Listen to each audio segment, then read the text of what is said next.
Hi everyone, here we are in Chapter 7, Working in Teams, and in this chapter we will talk a lot about the nature of teams, we'll chat a little bit about leadership and influence, then we will cover some problem solving within communication and team building, and also effective communication in groups and teams. So first of all here guys, I want to start off with this question. When is it better to use a team and when is it better to use an individual? So I know many of you probably have a negative stigma surrounding team or group work, but I want to hopefully turn that around a little bit in your mind here so that you see the utility of teamwork and group work, especially when it's done cohesively to achieve a larger goal where everybody is committed and working towards that goal. Knowing, guys, that there is some instances where working as an individual is more beneficial and probably a lot faster, and we'll talk about when we'll use more of an individual approach versus a team approach. So in the next question here, how is a team different than a group? So your text talks about this a little bit here, saying that members are primarily concerned with their own challenges and goals, versus teams where members focus primarily on team challenges and goals. Group members produce individual products, teams produce collective products, groups work is shaped by the manager, and teamwork is shaped collectively by the team leader and members. And then I also found this definition here from Business Journals that I think describes the difference well. So a group is a collection of individuals who coordinate their individual efforts. On the other hand, a team is a group of people who share a common team purpose and a number of challenging goals. Members of the team are mutually committed to the goals and to each other. So if we want to think about this in a very basic way, you could see a group of people walking down the street, and maybe they don't have a shared goal or a shared purpose in mind, versus you watch a sports team, say a basketball team, and their shared goal is to win the game, right? So there's a difference between a group and a team. Here we'll largely talk about teamwork. So getting into this a little deeper, it must be the right task for a team to work. So a task must require a broad range of expertise. So if we think about, say, building a house, you have to have the contractor, you have to have the plumber, you have to have the electrician, you have to have the drywaller, you even have to have the people that literally move in your appliances, hook them all up, maybe even furniture movers, right? All of those people, landscapers, you need to complete that overall project of building a home, right? So you need all of those people that specifically have those ranges of expertise to do specific jobs within the holistic project, right? So the task must be complicated, and then I think you'll see those natural divisions of where experts are needed in certain areas. You also have to have the time available to complete the team work. So building a house takes a long time, right? Not only do the separate parts take a long time, but coordinating everybody's schedules and making sure that people are available, it all takes time. So if you don't have a lot of time, maybe an individual task is going to be better, where you just assign somebody to complete one straight assignment, right? But if you have the time, kind of outsourcing certain aspects to gather that expertise will be beneficial. You also have to have motivated members. So if your electrician is like swamped and not motivated to get to your property on a certain timeline, then obviously the teamwork is going to suffer, the project holistically is going to suffer. So everybody has to be on the same page, all motivated towards the same goal, same schedule, etc.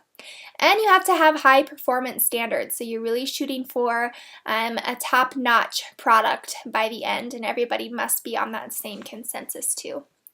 So now we'll talk about when it's better for an individual project. Limited knowledge is needed, so maybe you don't need that larger range of expertise for various aspects of a project. The project might be simple, requires little time. Most of the group members don't care, so you give it to the one that really does and ask them to complete the task. And then, guys, I want to touch on social loafing. So social loafing is the norm. That means that there is low performance standards within a group. So oftentimes, especially within larger groups, you always have those leaders that naturally kind of pull out of a group. And then there's always the social loafers on the other end of the spectrum, where they're just relying on being part of that group and that the work is going to get done, but they're not necessarily contributing. So we always want to be on the opposite end of the spectrum of social loafing, and make sure that we are never that person. But those are the 5 main things that we want to watch out for, where maybe working in a team might not be the best, and this project might be better for an individual. Again, limited knowledge is needed, you don't have a lot of time, and it's a simple project that can be completed in that amount of time. So going on here to the nature of teams. So teams are essential. You're going to have to work in teams many, many times in your life and a lot of times during the workplace.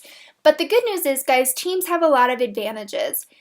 Teams are successful when they have synergy, so everybody is on the same page, working together towards the same goals, kind of approach things the same way. So if you've ever played sports in high school or even college, I'm sure we've all been on a team or within a group or club where everybody kind of fits together and works really well together. And then you've also been in other instances where maybe the team suffers a little bit because that internal communication is not the strongest. So advantages: when teams are successful, you have synergy, you're very productive, you're very accurate because you're all always checking each other, and making sure that you're brainstorming together and selecting the best possible options. You have a greater commitment, so a lot of times if another person is counting on you, several people are counting on you, especially friends and coworkers that you respect, team members are going to be very much more committed to that project. Also with greater enthusiasm, so it really can be fun to work with people that you have synergy and productivity with, and you start to create that really positive atmosphere and enthusiasm towards that larger common goal that you share. So now we'll talk about characteristics of work groups. And the first one I want to touch on here is size. So a work group always needs to be more than 2 people, because 2 people is kind of just interpersonal communication where you're having just a conversation between 2 people, right? So we always need a group of at least 3 people. That way you can, say, vote on something, or if you have a disagreement, come to an agreement based on the majority, etc. Also, guys, your text talks about size, saying that we never really want to go over 20 people in terms of size, because then we get too many people and the groups are not defined. Each person doesn't have a specific role, or those roles can get lost. So most communication experts suggest the optimal size for groups focused on decision making is either 5 or 7. Recent research suggests that groups composed of 5 to 12 members can succeed, provided the type of task and the group composition are given primary consideration. So always thinking about the problem or topic or project at hand and what size is going to fit best. You also have to have that shared purpose. So one challenge facing anyone leading a newly created group is to give its members a clear sense of shared purpose. So I would say when you sit down with a new group, you always want to hash that out. What is our shared purpose? What are we working towards? What is the overall goal here? So in college, when you're doing these work groups, it's likely to get the project done on time, that's your shared purpose, and to complete the assignment well so that everybody gets a good grade, right? And your sizes are typically probably 3 to 5 people, right? So we want to make sure we have a shared purpose. We want to make sure that we are interacting well and that we're interacting over time. So sometimes members are much more prone to interact at the very beginning of a project and at the very end of a project when things need to come to fruition. But we want to make sure that we are communicating throughout the project to make sure that things are getting done and everybody keeps that shared purpose as you progress. Also, interdependence. And our text says group members do not just interact, they depend on one another. And then they give the example, consider the workers in a restaurant. If the kitchen crew fails to prepare orders promptly or correctly, the server's tips will decline. So same concept works within work groups.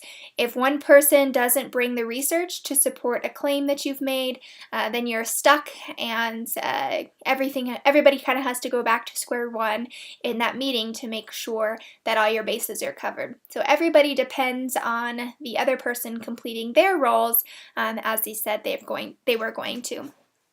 Also with identity, guys, both members of a group and outsiders view groups as distinct entities. Some groups have a formal title, such as a benefits committee, where others have an informal title, such as lunchtime power walkers. I love that one from your text. So making sure that the group, the team, has an identity, that everybody is inclusive and knows their role within the group. And at the bottom here, I have a couple of examples. There is like a group getting to know you, or a group team building exercise, the human knot, and I'm sure a lot of you have heard of this before, but everybody in the group holds hands, and then you have to kind of intertwine yourselves without letting go of each other's hands, and then you have to figure out how to untwine yourselves. Which sounds pretty simple until you get those 5 to 7 people in there and everybody's in a big human knot and you have to untie yourselves without letting go of hands. So there you have to have a shared purpose, you have to interact, you have to depend on one another, and you have to find your identity within that group, right? Also thinking about a potluck, I have this one up here, especially in terms of interdependence. If everybody doesn't bring what they're supposed to bring to the potluck, it's not a potluck, right? But if everybody does, then you have that shared purpose, you have a larger group, everybody's interacting, and you depended on each other each to bring a dish, right? Very simple example. Okay, now we will get into what makes a team, and there are several pieces to this puzzle. So you need a clear and inspiring shared goal. This is members of a winning team know why their team exists, and they believe that purpose is important and worthwhile. What makes a team? Results-driven structure. Members of winning teams focus on getting the job done in the most effective manner. They are organized and efficiently structured. What makes a team? Competent team members. So members of winning teams have the skills necessary to accomplish their goals. And lastly, what makes a team? Unified commitment. People in successful teams put the group's goals above their personal interests. While this commitment might seem like a sacrifice to others, the personal rewards for members of winning teams are worth the effort. So a couple of examples of working on teams. The first one that I think is cool to flesh out is a movie cast. So if we think about what goes into making a movie, we typically think about the actors, and then we typically unconsciously follow that storyline, like we're glued in, but we're not thinking about being glued in, right? But before we can get to what we actually watch on the screen, we first have to have a screenwriter, we have to have an editor, we have to have a producer, we have to have a director, we have to have music, costumes, makeup, we have to have the actors, we have to have the video production, right? So all of those people have to have that shared goal, that common purpose, that enthusiasm for the project in order for it to come to fruition and be a success. So thinking about just the movie cast, they work together as a team, but also the whole movie production is various sets of teams working in one holistic team, really, right? Then another example here is Apple computers, and I find this one really interesting. So Steve Jobs was first a co-founder in Mac and Apple, and in 1986 he was actually forced out of the partnership due to some disagreements, and in that instance he bought a small computer manufacturer, and that manufacturer was Pixar, and he relocated that blossoming company to an abandoned Del Monte canning factory, and this is according to a blog on teamwork. And it said the original plan called for 3 buildings with separate offices for computer scientists, animators, and the Pixar executives. Jobs immediately scrapped it. Instead of 3 buildings, there was going to be a single vast space with an atrium at its center. And this is a quote from Ed Catmull, the president of Pixar. And he says, "The philosophy behind this design is that it's good to put the most important function at the heart of the building." Well, what's our most important function? It's the interaction of our employees. That's why Steve put a big empty space there. He wanted to create an open area for people to always be talking to each other. So his plan worked, and they did things like Toy Story, The Incredibles, Ratatouille, and all of the people that worked there in that team were inspired by art and the challenges of technology. And Steve Jobs says that when people make eye contact, things happen. So he created an atmosphere where the teams could really flourish. So just another element to teamwork there. Then another interesting story here is about Levittown, New York, and I'll touch on that one here. So Levittown, New York is where Levitt and Sons, a building firm, started to construct what is modern-day suburbs. And then suburb development will become a symbol of the American dream as time went on. And they came up with the idea to to build places for returning veterans to live, and they kind of pre-engineered everything and made sure that they had interchangeable parts and that they had cut lumber ready to go, and they really worked towards speed and efficiency and cost-effective construction. They had that pre-cut lumber and nails shipped from their own factories. And then they had people there ready to put everything together in teams, as you can see here. They planned 2,000 home rentals within the community very successfully, and they were all rented out within 2 days. They expanded their project to thousands more homes, and they were able to put these quality homes up very quickly because everybody worked together, had their specific jobs, and it all came together very well in a clear and organized manner. So really cool examples of how teams can be so beneficial within society. So thinking about those examples, we'll continue on with the nature of teams. So again, what makes a team? The collaborative climate. Another word for collaboration is teamwork. People in successful teams trust and support one another.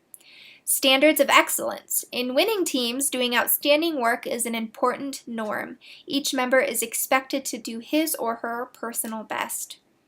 External support and recognition. Successful teams need an appreciative audience that recognizes their effort and provides the resources necessary to get the job done. The audience may be a boss, or it may be the public whom the team is credited to serve. And then principled leadership, last but not least. Winning teams usually have leaders who can create a vision of the team's purpose and challenge members to get the job done. Those leaders also have the ability to unleash the members' talent. So you can tell that Steve Jobs did that very well with his team, and they all came away very successful on one of the front runners of technology. So here's one that is becoming more and more prevalent in our global society, and that is virtual teams. So virtual teams interact and function without being in the same place at the same time. And we are doing this in our online class, especially when we start to meet for our career research presentations and our sales presentations. So advantages: efficiency. You don't have all that travel time associated with making meetings work for people with varying schedules, varying time zones, different countries, all of that stuff. And then also, guys, it's a leveling of status. And I think this is a really cool point that your text makes. It says another advantage of virtual teams is the leveling of status differences. On networked teams, rank is a much less prominent characteristic than it is in face-to-face groups. When sent by email, the ideas of a new or mid-level worker look identical to those of a senior manager. Back-and-forth dialogue is much less intimidating in a mediated format than it might be when you have to face the boss in person. So oftentimes, I think, especially when we're in face-to-face situations, the senior manager or people that have been there longer, their opinion holds more weight, which in some instances is very much earned and fits the situation. but also equally hearing the opinions of those just starting or working their way up in your company. They might have some fresh new ideas that are also beneficial and should be given equal opportunity. So virtual teams really allow for that thorough interaction as well. You can meet in real time, so that's called synchronous communication, where you're back and forth. So maybe this is FaceTime or via Skype or Zoom, any of those platforms. And then you can also use asynchronous meetings, such as via email or chat or something along those lines, where the feedback is not necessarily immediate, but still you're meeting in that virtual format. All right, guys, we will shift into leadership and influence in groups and teams, specifically starting here with perspectives on leadership and the different approaches. The first approach that our text talks about is the trait approach, and this is based on the belief that all leaders possess common traits that lead to their effectiveness. And while some of these things are true, other research has showed that these specific traits were not predictive of leadership. So, for instance, you might have these traits but aren't necessarily prone to leadership roles, which is just fine. Remember, everybody in the group has different and varying roles, and all are very, very important to success of the team. But some of these common traits include sociability, desire for leadership, originality, and intelligence. The next one we have is style approach, and this is broken down into three facets here. Some leaders are authoritarian, using the power at their disposal to control members. Others are more democratic, inviting members to help make decisions. And the third leadership style is described as laissez-faire. The designated leader gives up the power of that position and transforms the group into leaderless collections of equals. So based on those definitions, you can see there that each approach may have its place in certain situations. So for instance, authoritarian approaches might work best in stressful situations where team members just need to know exactly what they need to do in that instance. Typically, though, democratic is a more successful and satisfying approach to most team type of situations. Shifting here to contingency approaches, unlike the style approach, contingency approaches are based on the idea that the best leadership style is flexible.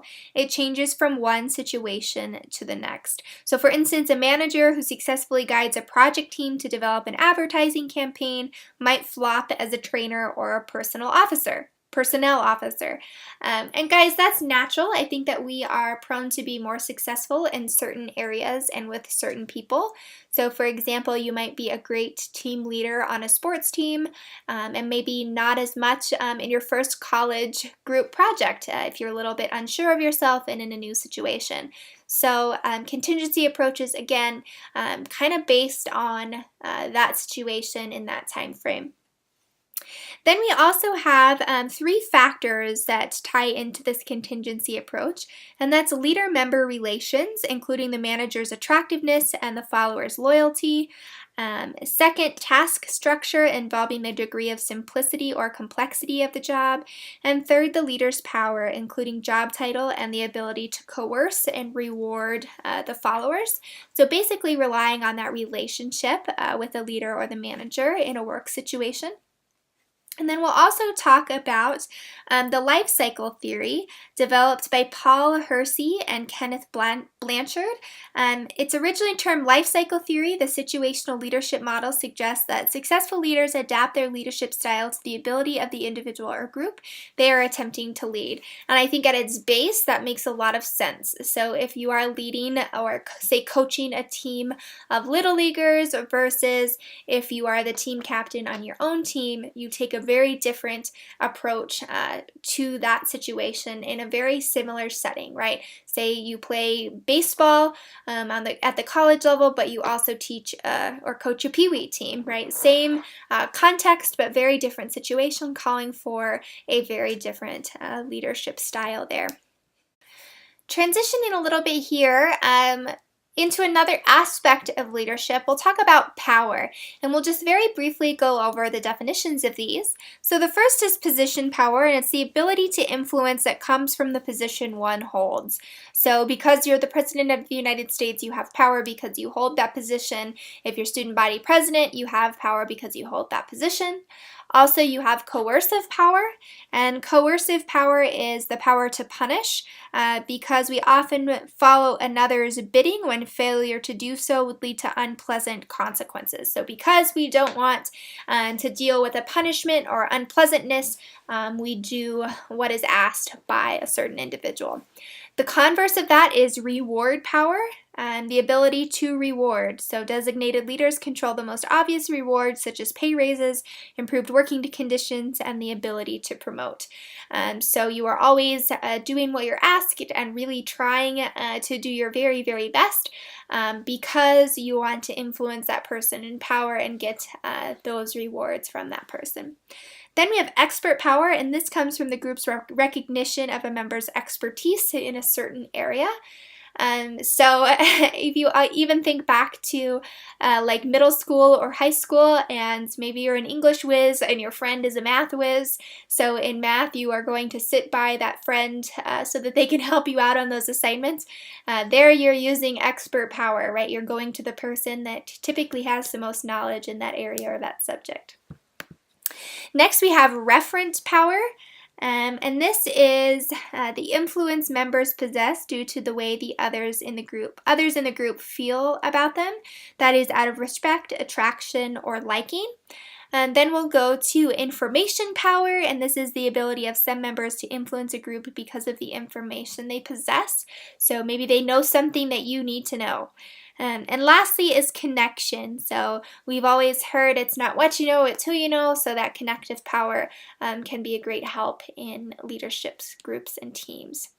So quickly here, guys, we will also cover the problem-solving systematic approach. And this is easier said than done, I realize, especially when you are in situations where you might disagree or have a problem in teamwork. But I really want to stress that problems are natural, especially when working in teams. Often they are beneficial. The outcomes of them are beneficial because you likely come to a greater solution or a better understanding with one another. We just have to be able to work through them the most effectively. So obviously the first thing we need to do is to define a problem. Then we need to, once we have that problem defined and really fleshed out what the issue is, we need to analyze the problem and ask questions of one another, never shutting people out but being very inclusive and working together even in solving the problem. Then once we know that problem, we can start to establish criteria for a solution. So what do we need to do to come to an agreement or to solve the problem? What steps are we missing? What pieces are we missing? Then we consider those possible solutions. So we brainstormed a little bit in the solution process. We consider them, we decide on the best solution, we work through how to implement that solution, and then we follow up always to make sure that that solution is working. So I'll give you an example here in terms of problem solving. So for example, I played a lot of softball when I was growing up, and my catcher in high school right before the state tournament got hurt. She broke her thumb, and while a thumb break might not seem like a huge deal, it was on her catching hand and she was the catcher. So we had a big problem and our team was kind of up in arms about it and what we wanted to do about it. So we had to define the problem.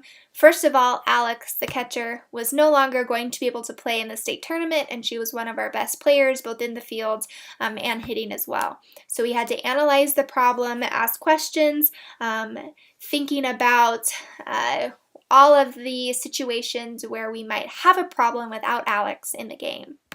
Then we had to establish a criteria for the solution. So who on the team was available to catch. We had to think about that. We also had to think about where we were going to fill her in the lineup, and also thinking about if she would be able to even come to the state tournament, because just her presence and her enthusiasm was really important to our team as well. So thinking about how we were going to accomplish those three areas in the solution. Then we considered the possible solutions, so who she might be able to ride with, if she was able to travel, if she could come down at a different time. We were also thinking about those 2 other players that sometimes filled in her position, who might be the best going into the state tournament, and also who was hitting the best going into the state tournament. So then we decided on the solution for each of those 3 aspects of the problem. We implemented the solution, and then we followed up on the solution even as the state tournament was still going. So after the first game, did those solutions work well? Were they the best decision? Did we need to reevaluate? So very simple example there, but more complex than you think with your catcher just breaking their thumb, right? But if you work through these phases and think about them and break down the problem rather than being overwhelmed by an issue, I think it's very helpful. Here's another way of thinking about problem solving. So you have the orientation phase where you first meet each other and you're forming a group. Then you can have the conflict phase where you're kind of storming it out and figuring out what the problem is. Then you have the emergence phase where you're coming to those norms, you've kind of reached a solution. And the reinforcement phase where you're putting the solutions into action and seeing how everything comes out to play. So then we'll talk about a functional role analysis, and we have task roles and relational roles, and sometimes dysfunctional roles. So you can see where these roles fit into leadership and within those problem-solving situations. So guys, here I want you to see table 7.2 in your textbook as well, and that will give you a lot of information on task, relational, and dysfunctional roles. But in their essence, task roles play an important part in accomplishing the job at hand, and relational roles keep the interaction between members running smoothly. So basically, you have the person that is in charge of accomplishing literally the task. They are very task-oriented people and really stick with their guns, going with the problem, going with the project, making sure that you are done on a certain timeline, that everybody has a job, all that stuff. Then you have the relational roles where that person is really concerned about how well the group is working together. Are everybody's ideas being heard? Does everybody feel welcome? Is everybody working hard? Is the morale of the team good? Those are the relational roles. And then we have dysfunctional roles such as the blocker, the attacker, the recognition seeker, the joker, and the withdrawer. So the withdrawer might be somebody that tends a little bit towards that social loafer we were talking about. Also Joker. Joker, I think, can kind of play into relational roles if the group needs comic relief, but we never want the Joker to be a distraction. So again, really looking through table 7.2 that will help you distinguish between the various types of roles. Here, guys, I really want to point out the benefit of having task roles and relational roles within a group, and we really need both of them. The relational roles kind of help balance out the very strict, more timeline-oriented task roles. So that ties here with encouraging creativity and brainstorming. So the task-related roles will keep us on track and working towards finding solutions or ideas for a project. And the relational role keeps everybody feeling good about it and interested in the project, everybody interested in the project. So the rules of brainstorming, we want to avoid evaluation at first. We're just getting all of the ideas down. We never want to make somebody feel like their idea is not valued. So we're seeking quantity of ideas at first, and then we'll look at new combinations of ideas, especially in that group setting where you have all those brains working together. Maybe there's a combination of the ideas from 2 separate members, perhaps. And then here, after we have our ideas kind of all jotted down, we'll generate possible solutions, eliminate any duplicate ideas, and then evaluate those ideas that everybody thinks are best, working towards that one solution or that one idea to pursue. Okay, so now we will transition into avoiding excessive conformity within groups. So 2 things that we really want to talk about here are groupthink first of all, and then risky shift. So we really have to be cautious of groupthink, especially when we are trying to harmonize with our group members and kind of keep the peace with everybody. That can be detrimental as well. So bad group decisions can also come about through too much agreement among members. Irving Janis calls this phenomenon groupthink. It's an unwillingness for the sake of harmony to examine ideas critically. And there's several characteristics of groups that succumb to groupthink. And the first is that the illusion that the group is invulnerable. So, for example, that their product is the best on the market, so it doesn't matter if you raise the price of something, or their idea is the best and nobody else is going to touch it, so we can go ahead and proceed with charging this much. There's going to be objections likely from certain group members, and you want to be sure that if you have those objections, you feel comfortable in sharing those. Because if we just go for harmony, sometimes bad things will happen, and I'll show you an example of that as well. There's a tendency to rationalize or discount negative information, and our text gives the example. I know the market research says people will buy other brands if our prices go up anymore, but you know how unreliable market research is about things like that. So instead of taking what the market research says to heart and figuring out a solution to that problem, they're simply discrediting that information there. There's also the willingness to ignore ethical or moral consequences of the team's decision. So, for example, the waste we're dumping in the river may kill a few fish, but look, this company provides jobs and a living for all of the people who live in this town. So, ignoring any ethical consequences, kind of trumping it with any benefits to overshadow and almost make the group feel better. So, we have to always be cautious, again, these symptoms of groupthink. And there's also things like stereotyped views of other teams, the team pressure to conform, self-censorship, illusions of unanimity, that we all agree on something, so cutting prices is the only way to stay competitive. So thinking that everybody agrees while knowing that there's those silent consciousness that is telling you to disagree. And then mind guards against threatening information. So for example, they're talking about running the machines around the clock to meet the schedule. I'd better not bring up what the supervisor said about how her staff feels about working more overtime. So those are the kinds of things that we need to bring up and sometimes create a little dysfunction, disrupt the harmony, and go through that problem-solving process rather than conforming to groupthink where more serious issues could take place. Then we'll also talk about risky shift. A second type of harmful conformity, sometimes casually referred to as a mob mentality, is labeled as risky shift, referring to the likelihood of a group taking positions that are more extreme than the members would choose on their own. So I also have this quote here down at the bottom, or this question here down at the bottom that says, when have you done something in a group that you would never have done alone?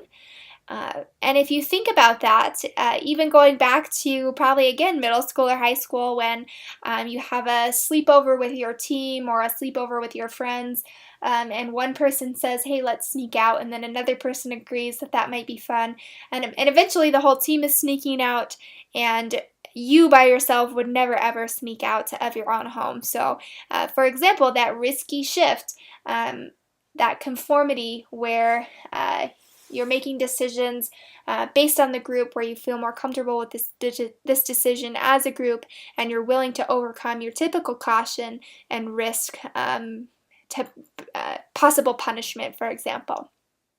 So cohesive groups are most at risk for groupthink because you want to maintain that harmony and also risky shift.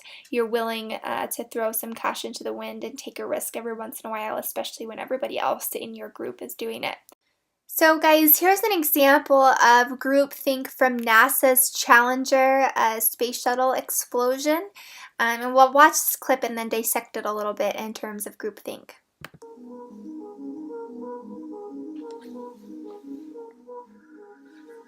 Yet another costly red faces all around space shuttle launch delay.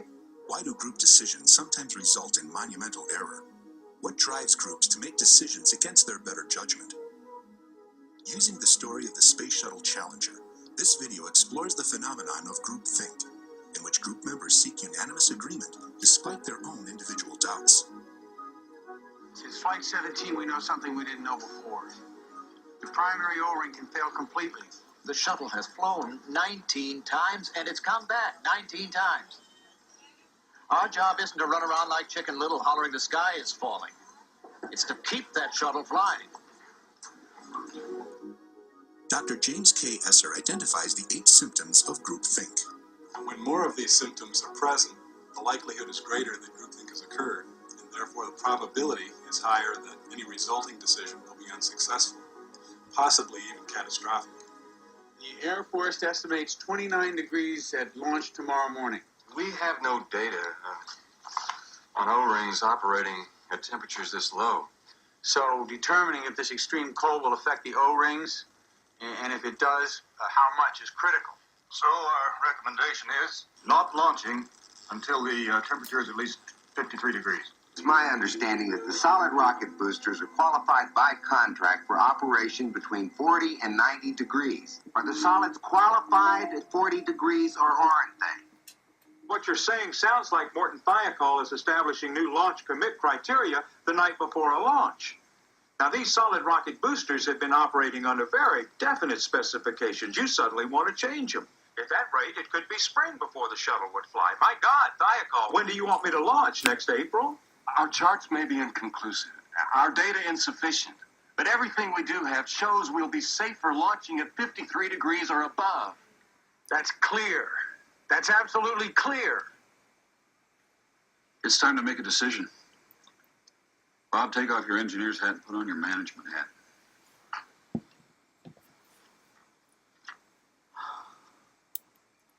Does anyone in the loop have a different position?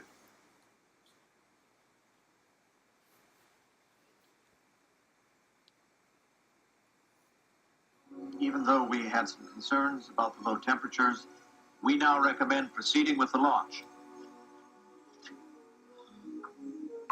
So NASA did go through with the Challenger launch, and the Challenger exploded 73 seconds after launch, killing all of the crew. So there we see a very heavy consequence of groupthink, where I'm sure the people, the staff at NASA wishes they would have spoken up or been more firm in their opinion of not doing the launch, right? They pointed out a couple symptoms of groupthink. There's the tendency to rationalize or discount negative information, so learning new information about the temperature and how that could affect the technology, thinking that the group is invulnerable. I mean, they're NASA, they're typically a very cohesive group, so again, that puts them more at risk there, wanting to keep that harmony and work together. There's also that team pressure to conform, self-censorship, and not speaking up because you think that everybody has a unanimous approach to the problem. And then those mind guards against threatening information, thinking that NASA was on a time crunch, they'd already delayed the launch a couple times. So really that pressure led them to that group think situation and that risky shift, willing to take that risk, not taking those cautions. And then again, that NASA is that very cohesive group that fell into that group think category. So guys, on that less than positive note about groupthink, we are done with our lecture on Chapter 7. I do want to remind you to always be sure that you are reading the chapter and coupling that with the lecture, as I do not necessarily cover everything in the lecture that you will need to know for your quizzes. If you have any questions at all, please send me all the emails, and we will get started on Chapter 8 here shortly.